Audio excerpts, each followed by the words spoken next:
Hi friends, good morning to everyone. మనకేంటంటే కొన్ని విధాలు చూసుకుంటే ఒక అన్నం తినిపించే సమయంలోనైనా, అక్షరాభ్యాసం నేర్పించే సమయంలోనైనా, మనకు తీరా నిద్రలోకి వెళ్ళే సమయానైనా అన్ని విధాలలో అన్ని సేవలలో మనకు ముందునే నడిపించేది ఒక మాతృమూర్తి స్త్రీ. కాబట్టి ఈ స్త్రీ మహిళలను మనం గౌరవిద్దాము. వారికి చట్టసభల్లోనే కాకుండా మరి కొన్ని కార్మిక చట్టాల పరంగా కానీ, కొన్ని విద్యాశాఖ పరంగా కానీ, మరి వాళ్ళకు ఎలాంటి మనకు వీలైనంత వాళ్ళకు కూడా మహిళా రిజర్వేషన్ల పరంగా, మహిళల ఉద్యోగ పరంగా, మహిళా చదువుల పరంగా, మరి మహిళల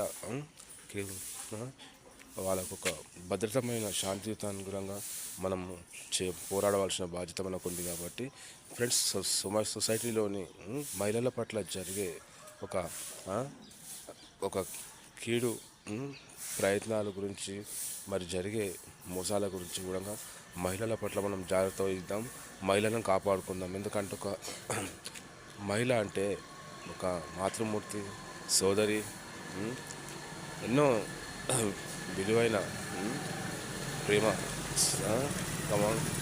జ్ఞాపకాలు గుర్తు చేసేది ఒక మాతృమూర్తి స్త్రీ. కాబట్టి మహిళా రిజర్వేషన్ పరంగా, మహిళా కార్మిక శాఖల పరంగా, మహిళా విద్యాబోధన పరంగా, మరి మహిళ అంటే ఏంటి, ఒక తెలంగాణ రాష్ట్రంలో ఒక మహిళలకు ఉన్న గౌరవప్రదం అనేది పక్క రాష్ట్ర వాళ్ళు చాటి చెప్పుకొని దేశ విధానంలో కూడా ఒక ప్రత్యేకమైన మహిళల కోసం ఒక గౌరవ సంపన్ను కేటాయించుకున్నారన్న విషయాన్ని ఎంతోమంది దేశ ప్రజలు చెప్పుకునే విధంగా మనం మహిళకు గౌరవిద్దామని చెప్పి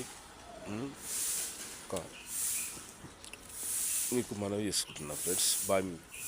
రాజ్, మీ కుటుంబం. Okay friends.